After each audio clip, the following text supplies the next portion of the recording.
Hello, and welcome to the Law School Toolbox podcast. Today we're talking about interviewing for legal jobs. Your Law School Toolbox hosts are Alison Monahan, that's me, and Lee Burgess. We're here to demystify the law school and early legal career experience so you'll be the best law student and lawyer you can possibly be. We're the co-creators of the Law School Toolbox, Bar Exam Toolbox, the Catapult Conference, and the Trebuchet Legal Careers site. I also run the Girls Guide to Law School. If you enjoy the show, please leave a review on iTunes. And if you have any questions, don't hesitate to reach out to us. You can always reach us via the contact form on lawschooltoolbox.com, and we would love to hear from you. With that, let's get started.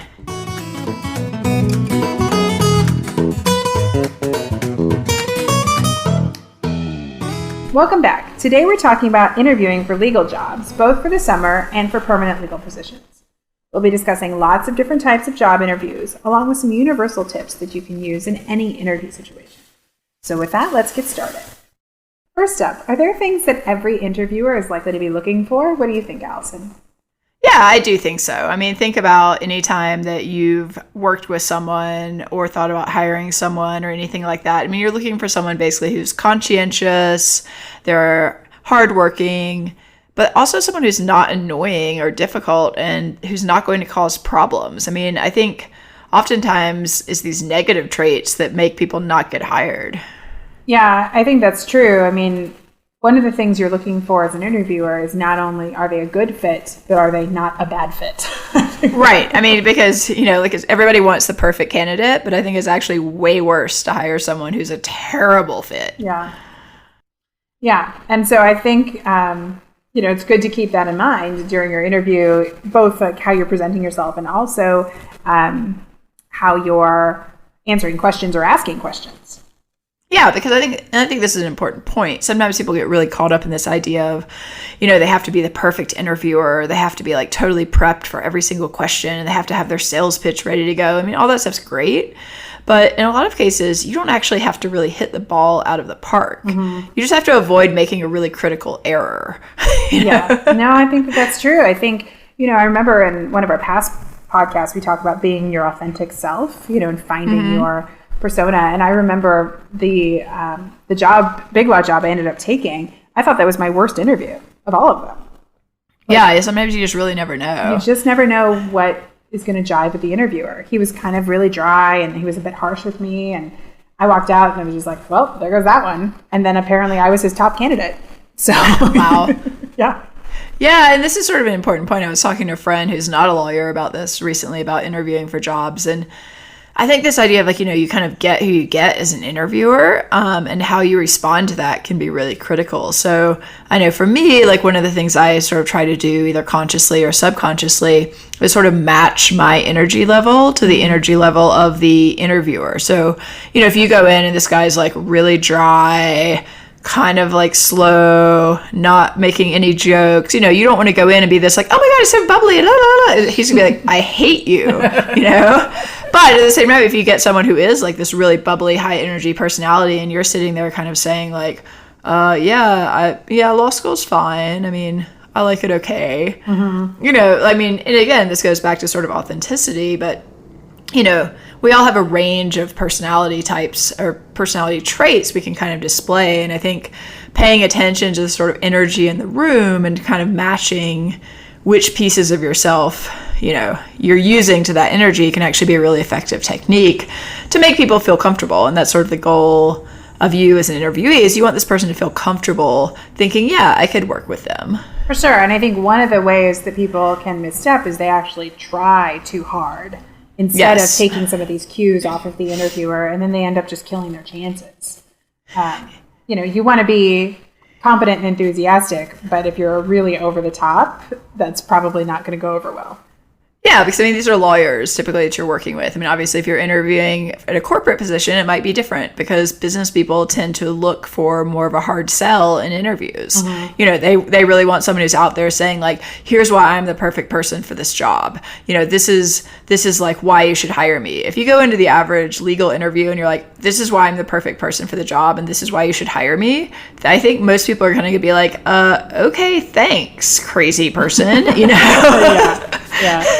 Like, this is not what they're looking for. Right. Or I think sometimes it's a balance too, because the interviewer can also basically think, you know, it's my job to decide if you're exactly who I'm looking for. I think, you know, we've interviewed candidates for various things before where we felt like the sell was a little too hard. And, you know, that person spent the entire interview telling us why we were so lucky to be interviewing her.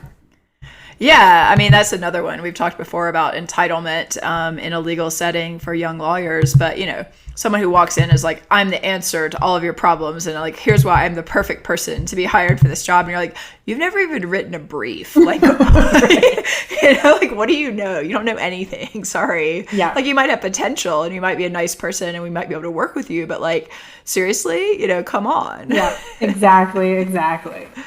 But I think one of the hard things for law students is a lot of times this is their first time interviewing for any sort of professional job. So yeah, totally. And there are definitely some things that you need to keep in mind. We've talked about a few of these in some of our earlier episodes on professionalism, but they're such critical points. I think it's worth running through them again. Yes, absolutely. So what do you think people need to take a look at? Oh, let's start by what you're wearing, our favorite topic. The classic one. The classic question. I think for men it's a little less complicated than for women because definitely most of the time you should wear a suit unless you're not going to a typical law interview. But I think most of the time you're expected to wear a suit.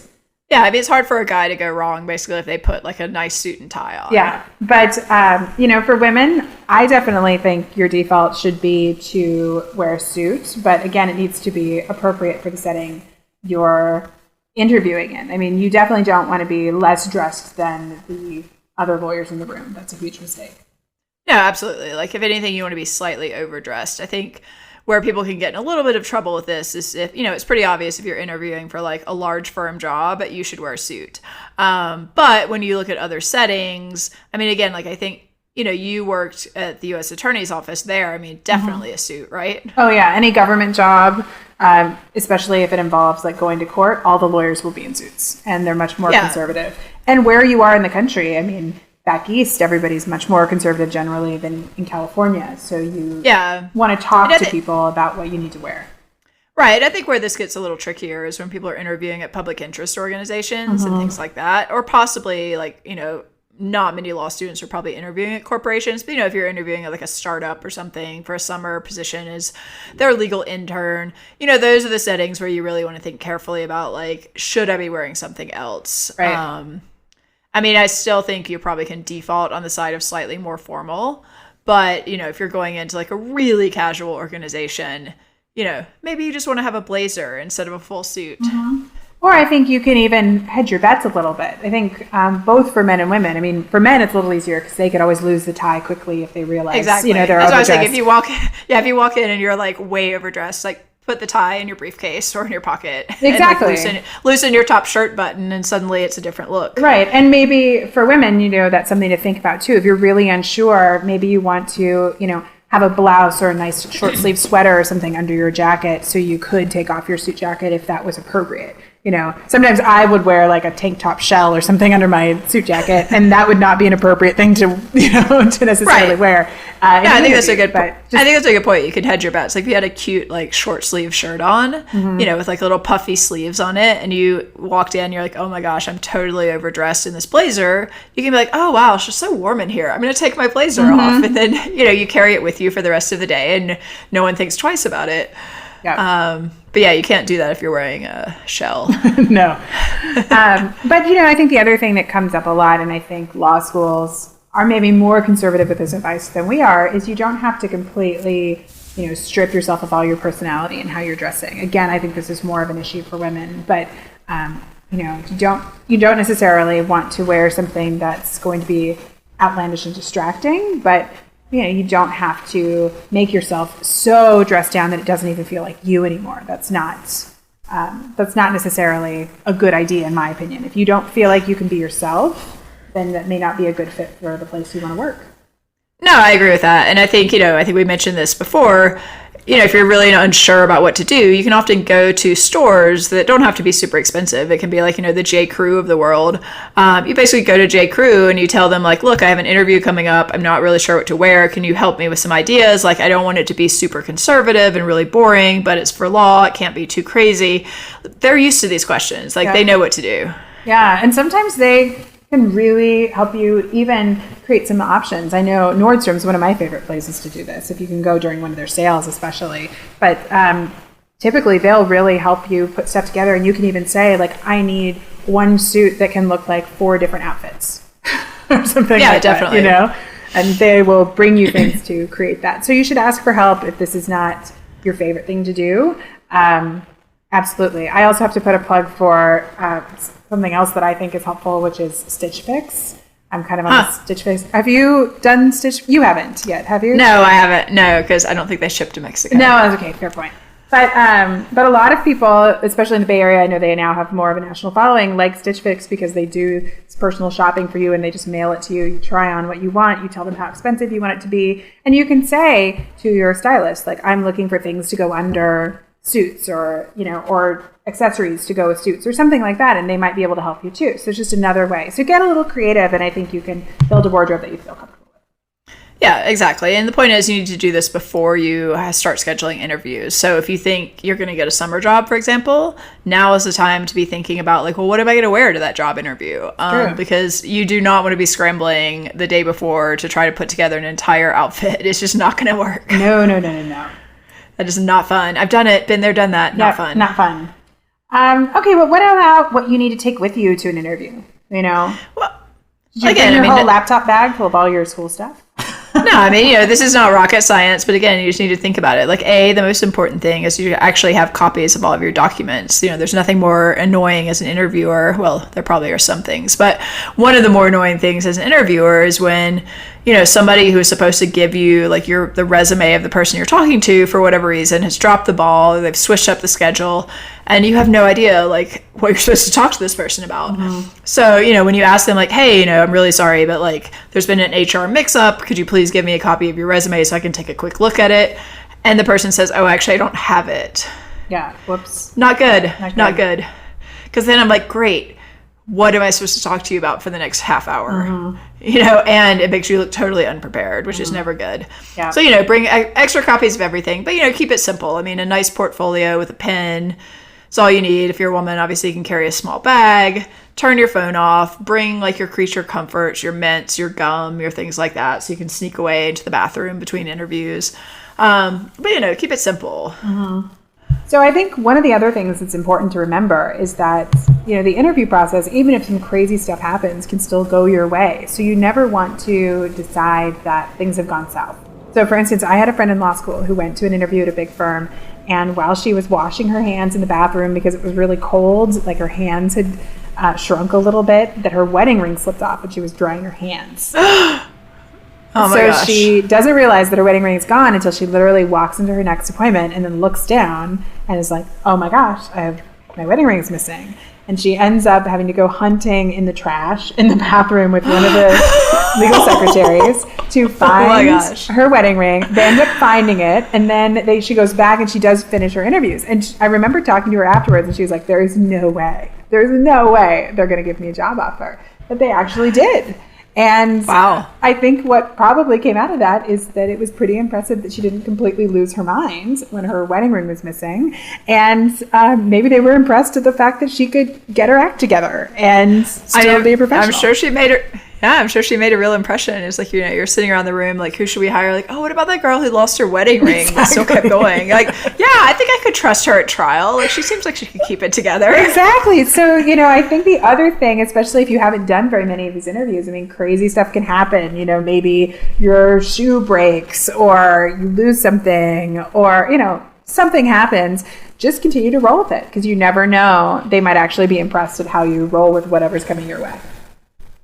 Right. I mean, these are people too. It's like everybody understands like crazy stuff happens, and you're just like, well, how do you respond to it? That's really the issue. Yeah. One thing I want to talk, it's sort of along these lines of not being able to roll with things. Everybody, of course, tells you to be on time to an interview, and you should be a few minutes early, but I think only a few minutes early. I remember I was interviewing for clerkships in the Southern District of New York, and it was this crazy situation where, like, all the judges are interviewing, like, all these candidates all day long, and, like, this was back in the day when, like, you all did interviews the first day. And so I show up to an interview, and there's another guy sitting there in, like, the waiting room, and he had, like, just come in, and I was like, oh, that's interesting. And so he's talking to, the secretary, and she's like, yeah, so I have an interview scheduled. And I was like, I knew I was the next person to come. And she's kind of like, well, when? And he says 40 minutes from now. Mm-hmm. And we both just kind of look at him like, dude, go take a freaking walk around the block. Exactly. Like, what are you doing? Like, this woman now has to deal with you for almost an hour. And, like, you've made it really awkward for, like, the other candidate who's there. And, like, he definitely made sure to tell me he'd gone to Harvard. I'm like, yeah, I would have guessed that. But... I was just like, come on, like, basic, like, do not show up 40 minutes early for an interview. Like, you might show up 40 minutes early to the building to make sure you get there. But then you go find a coffee shop, and then you sit in the coffee shop, and, you review your notes or you read a book, and then you go brush your teeth because nobody wants to smell coffee on your breath. And then you show up 5 minutes early for the interview. Like, that's what you do. Yeah. That is what you do. That is exactly what you do. Yeah. You don't want people to remember you as the person who is awkwardly sitting in the waiting room for 40 minutes. Well, I mean, it's just inconsiderate. It's like, why would someone hire you if you're making yourself their problem, like, already? Yeah. And, this goes back to, like, this goes to the old advice, like, you have to be nice to everyone. Everyone, I certainly worked places where, like, literally every person you interacted with filed a report on you. Mm-hmm. So it was not just the people you interviewed with. It was like, what did the person at the front desk think when you arrived? Were you polite to them? Did you seem competent? Like, did you say something rude? Like, what did you do? Yeah. Yeah. So true. I mean, I think it's just, again, if you can come in as your authentic professional self and just be smart about it, it's going to be fine. Don't just... Your best, most polite, most accommodating self. Be your best. And things happen. Things happen in all these interviews. Like, it might be the case that, to you, this is the most important thing that's happening this week. But to someone who's doing these interviews, it's like just something that's on their schedule. Mm-hmm. Their schedule shifts. You might end up interviewing with someone who's never seen your resume. So you can't really expect people. I sometimes have people get huffy. Like, well, I thought I was talking to so-and-so. I'm like... Yeah, that person had to go to court, so you're talking to me. Right. It's like that person gets paid like $600 an hour to do something else. So yeah, like I'm sorry that you're upset that you had to have a last minute switch, but you know what? Go away. Yeah. I want to deal with you. Exactly.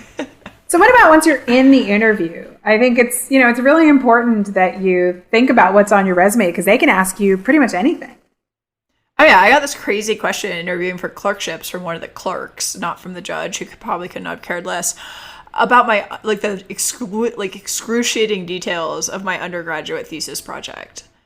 And I'm like, I'm just making this up because it's been so long since I've thought about this. Yeah. I have no idea what the answer to these questions are, but you don't know that either, and you're not going to go look it up. That's true. I'm thinking if you asked me about my undergraduate thesis, I could give you like 2 or 3 sentences, but that was a really long time ago. No, exactly. Like I had the overview ready to go, and I was like, oh yeah, I was like blah blah blah blah, and she was like, no, like what about like this? Like what method did you use for this, or like what statistical analysis did you do? Dear. She's like, what? Oh my gosh, I could tell you that I did statistical analysis. I'm like, I can tell you I did whatever was considered standard at the time. Right.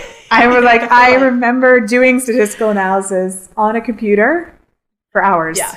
That's what I remember. Yeah, I'm like, I think it was probably SAS. I know, exactly. Really. But no, I mean, I think these are, but you can't show, that cannot be your reaction. Like, what? Mm-hmm. Your reaction has to be like, oh, that's a really interesting question. I don't remember the exact details of it, but I'm pretty sure that I was using SAS and we were doing bimodal blah, blah, blah. Like, just make something up. Oh my gosh. So if you don't want to talk about it, don't put it on your resume. Exactly. Yeah. And that's what, this kind of goes to the whole story. Anything weird on your resume, people are going to talk to you about it. Mm-hmm. So one bad grade, if you have a weird work background, educational background, and we talked about this, I think, before, but it's up to you to basically be able to address this confidently. It's like, are you going to make this a big issue or not? Because I know, Lee, like you had one bad grade and people asked you about it, right? Yeah, I did have a couple, especially I was interviewing with litigators. And so litigators love to ask you things to make you uncomfortable. And so it's like, it's their job. It's what they do. Exactly. And so they'll just be like, well, I see you, really didn't perform well this first semester in legal writing. And I knew that was coming. And I always had the response of, yes, that's true. But then I figured out what I did wrong. And then I scored the class second semester, as you can see on my transcript. And then they look down. Yeah, and exactly. Just like, okay. And you move on, but if they can smell fear totally. Or that it's a point of anxiety for you, then they're going to stay with it and it's going to become a bigger deal and it might not reflect well on you. Yeah, I mean, if you're not ready to talk about it, it's going to become very uncomfortable very quickly. Sure. I had a weird educational background, and every single person challenged me on it, and I said, yeah, it is a very interesting and like unusual background, but I think it's actually beneficial to working as a lawyer, and here's why. And I had my 2-sentence speech ready to go, and they're like, that is interesting. Great. Well, tell me what your favorite class was in law school. Yeah, exactly. Or if you have a gap in your resume. For some reason, or if you, whatever it is, just make sure that you can explain it. I have friends that took a year to travel, which is totally fine. Just make sure you know what you're going to say about it if they ask you what the heck you were doing for a year or two. Yeah, I remember I was clerking and my co-clerk says, if you were a partner at a law firm, how would you look on someone taking a 6-month sabbatical to be a ski bum after their clerkship? And he just sort of looked at it and he's like, I would make sure I had a lot of time to talk to that person. And that's sort of the point. He's like, I'm not going to disqualify you based on that, but like, I would want to talk to you about what exactly you were thinking. Exactly. Yeah. So just be prepared and practice these answers because I think it's a key. Like, yeah, you want to practice them beforehand. And these are lawyers. It's not like they're not going to notice the one thing you don't want them to notice. Exactly. They're going to notice. They're very detail-oriented people. Exactly. So, I'd be sure you've got questions for them. You want your 2 to 3, 4 standard questions you can pull out and ask everyone because nothing looks worse than saying, so, is there anything you're interested in learning more about? And you say no. Right. That's one of my pet peeves, actually. It's like, really, you have no questions at all. Like, you can't even ask me, like, oh, yeah, I'd love to learn more about your typical day. What do you usually work on? Yeah. How hard is that? Exactly. So don't do that. It makes you just look so disinterested. It's just terrible. And it's also like, great, now I have to kill more time. Like, why do I have to make the effort? Make this easy for me. Yeah, exactly. All right, well, let's talk about some different types of interviews because I know we've both been on like all sides of the table for a variety of different types of jobs. Yeah. So, I can talk about doing some of my public interest in government interviews. Yeah. I know you because I think we've already done a couple of podcasts on big firm stuff, so people can go and listen to that back in the beginning if they're interested. Yeah, for sure. I think public interest in government, again, know your audience. If you're going into kind of a policy setting, you're likely going to have a bit of a different tone than again if you're meeting with litigators. I did a summer at the U.S. Attorney's Office. I was fortunate that I grew up with a father who was an assistant U.S. attorney, so I knew what the vibe of those offices are because prosecutors have their own vibe. Well, what is the vibe? If people are listening to this and you're interviewing to do like a DA or U.S. attorney position, what should you expect? I mean, prosecutors and litigators are typically fairly charismatic and easy to talk to, but they also, can have kind of either a biting sense of humor, or they like to kind of challenge you because that's the world they live in. They're pretty aggressive. There's a lot of conflict in their world, and they want to see if you can participate in that world.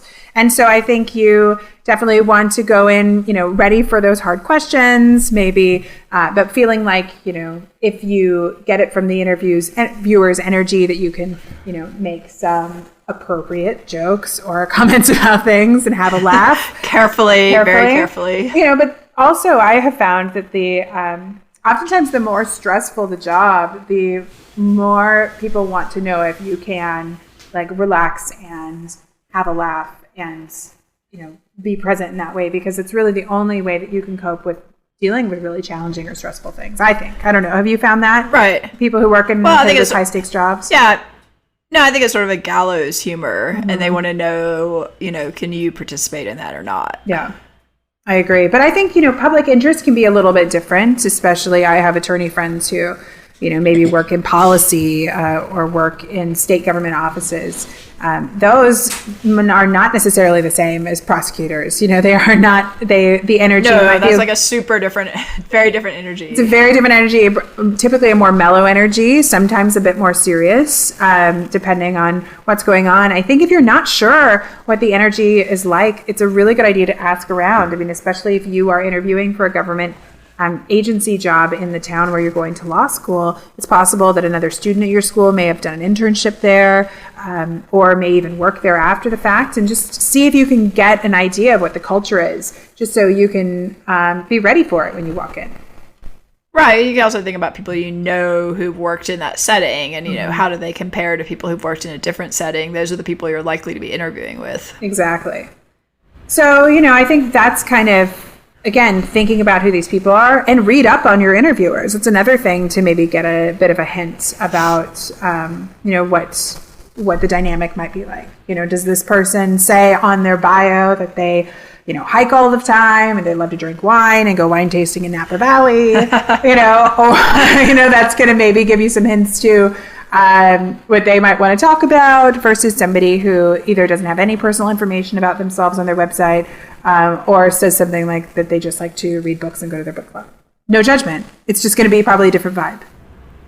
Yeah, and I think that's a key point, is that to the extent you can get the list of people you're going to be talking to before you go in, that's extremely valuable information, and you should definitely do your research. Yeah.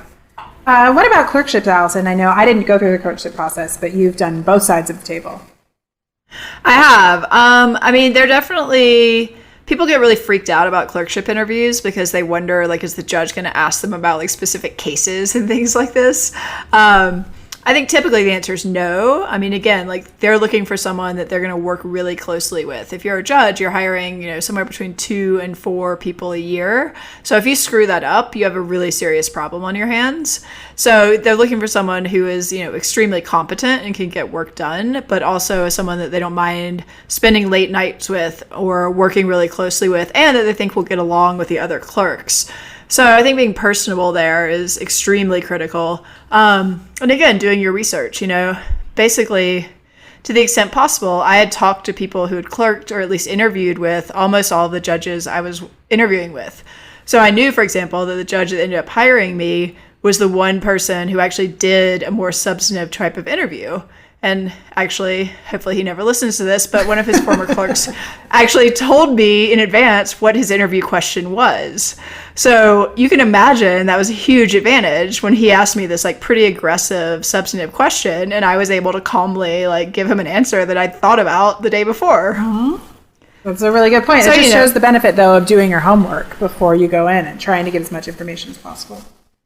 Yeah, in terms of being on the other side, we basically just, I think, again, like we were talking about at the beginning of the interview, we were there, the clerk interviews were there for red flags. We weren't going to be like, Judge, you should hire this person. I think that would have been totally inappropriate. But we definitely, in certain cases, were like, yeah, I would have reservations. Mm-hmm. Yeah, that's interesting. Well, I think for law firms, we've done other podcasts on that. So if you're interested, in law firm details, go listen to our other podcasts. But, what about other businesses? We've learned a lot just interviewing and hiring for our own business. Yeah, definitely.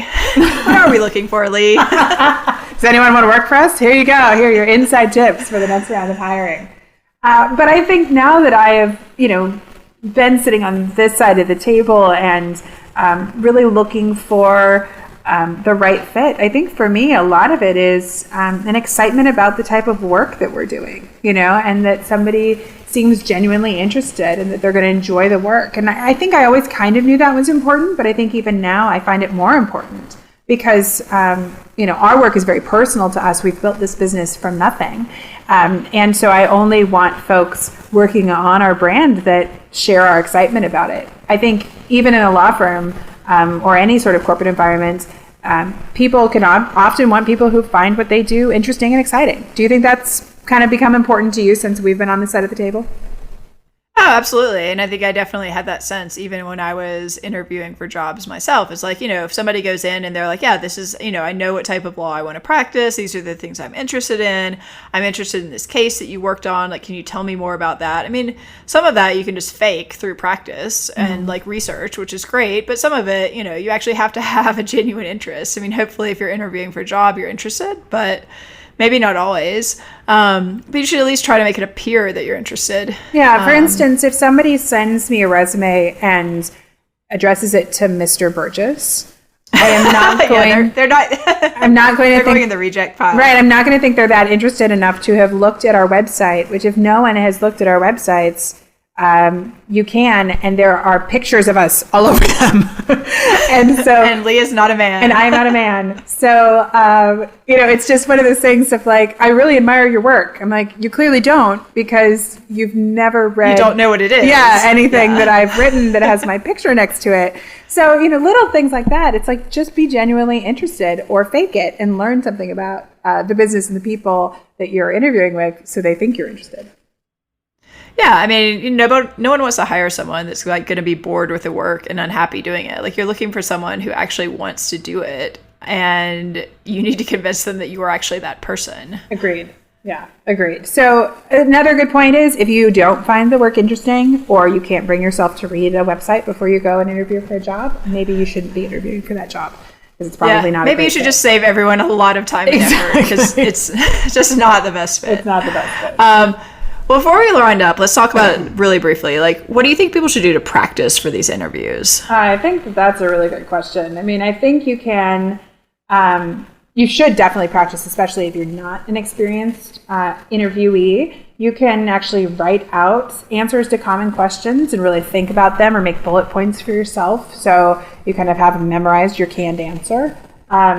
Yeah, and I think this goes back to what we were saying. Anything weird, you need to have basically a canned answer ready to go. Yeah, and some schools even do mock interviews, so you can practice with somebody in career services or professors or things like that. So that's another way that you can kind of vet these answers to make, especially if you're dealing with something wonky on your resume that you're trying to explain. It could be good to vet those with someone else or a mentor or something like that. You can definitely practice. But I think you can even practice with friends and just role play interviewing, just so you feel a bit more comfortable about it. Yeah, I think a lot of this is just getting practice, like saying the stuff that's a little bit unnatural and making it sound natural. You can practice in a mirror. I mean, you can even ask friends to film you, which is painful, but extremely useful. There's no excuse. I mean, we all have, our phones that will record video. Just do the interview and set up the video and watch it later. I can guarantee you will learn a lot. But I also think, now that we've been doing some audio work ourselves, I think even recording yourself audio, if watching yourself is just too much, I know a lot of people struggle with that. I mean, Alison and I talk about the first times we started to do either recorded classes or lectures. I'll be honest, they were a little rough. We have improved. We have improved. But it took listening to some of those early ones to really recognize what we were doing and to get comfortable, because being on a recording or talking to nothing, just your computer. Right. And I mean, you see yourself, you hear yourself with all the ums and the likes and the pauses, and you're like, wow, that is really something I need to try to stop doing. Exactly. So I think audio is another thing you can do to just kind of hear how you sound to somebody else. I think it's an important thing. And maybe someday, or maybe not, we will do an outtake of what some of our early videos sounded like, because they were just maybe not. But it's definitely sobering, and I think it's important that people know that even we practiced this to be able to get to this podcast. This podcast was something we talked about doing for a long time, but I think we really needed to feel comfortable that we could deliver in this medium. So. Yeah, I mean, the bottom line is you've got to do whatever it takes to be prepared. Exactly. So, whatever that means for you, that's what you need to do. Yeah, exactly. And we won't make you listen to our bad old stuff. That wouldn't be fair. Anyway, so do what you need to do. Be prepared. Evaluate, how to present yourself, because it's oftentimes just a one-shot thing to make your first impression, and you want it to be a good one. Absolutely. And with that, we are out of time. If you enjoyed this episode of the Law School Toolbox podcast, please take a second to leave a review or rating on iTunes. We would really appreciate it. And be sure to subscribe so you don't miss anything. If you have any questions or comments, please don't hesitate to reach out to Lee and Allison at lee@lawschooltoolbox.com or allison@lawschooltoolbox.com, or you can always contact us via our website contact form at lawschooltoolbox.com. Thanks for listening. We'll talk soon, and good luck on your interviews.